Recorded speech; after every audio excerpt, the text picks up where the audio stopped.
চুয়াডাঙ্গার জীবনগড় উপজেলার একটি সরকারি প্রাথমিক বিদ্যালয়ের ডিজিটাল সাইনবোর্ডে বিতর্কিত লেখা আওয়ামী লীগ আবার ভয়ঙ্কর রূপে ফিরে আসবে। প্রদর্শিত এই লেখা দেখে এলাকায় উত্তেজনাকর পরিস্থিতি সৃষ্টি হয়েছে। বুধবার সন্ধ্যায় আন্দুলবাড়িয়া বালিকা সরকারি প্রাথমিক বিদ্যালয়ের মূল ফটকের সাইনবোর্ডে এই বার্তা ভেসে ওঠে। এই ঘটনায় স্থানীয় বাসিন্দারা ক্ষোভ প্রকাশ করেছেন এবং দ্রুত তদন্ত ও কার্যকর ব্যবস্থা গ্রহণের দাবি জানিয়েছেন। এদিকে জীবনগড় উপজেলা প্রশাসন এই ঘটনার তদন্তে আলমগীর হোসেনকে প্রধান করে ৩ সদস্য বিশিষ্ট একটি তদন্ত কমিটি গঠন করেছেন। কমিটির অন্য সদস্যরা হলেন উপজেলা সহকারী শিক্ষা কর্মকর্তা ফিরোজুল ইসলাম এবং আইসিটি বিভাগের সহকারী প্রোগ্রামার মাহমুদুর রহমান। কমিটিকে ২ কার্যদিবসের মধ্যে প্রতিবেদন জমা দিতে বলা হয়েছে।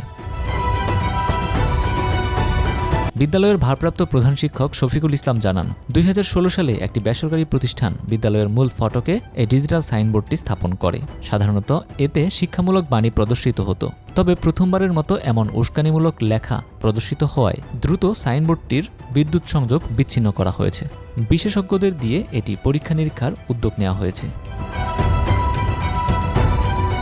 জীবনগড় উপজেলা শিক্ষা কর্মকর্তা ইসমাইল হোসেন বলেন, সাইনবোর্ডটি ইন্টারনেটের মাধ্যমে একটি অ্যাপস দ্বারা নিয়ন্ত্রিত। প্রাথমিক ধারণা অনুযায়ী কেউ অ্যাপসের পাসওয়ার্ড হ্যাক করে এই বার্তা সাইনবোর্ডে সংযুক্ত করেছে। জীবনগড় উপজেলা নির্বাহী কর্মকর্তা মোহাম্মদ আলামিন বলেন, ঘটনাটি অত্যন্ত গুরুত্ব সহকারে তদন্ত করা হচ্ছে। তদন্ত প্রতিবেদন পাওয়ার পর প্রয়োজনীয় ব্যবস্থা গ্রহণ করা হবে।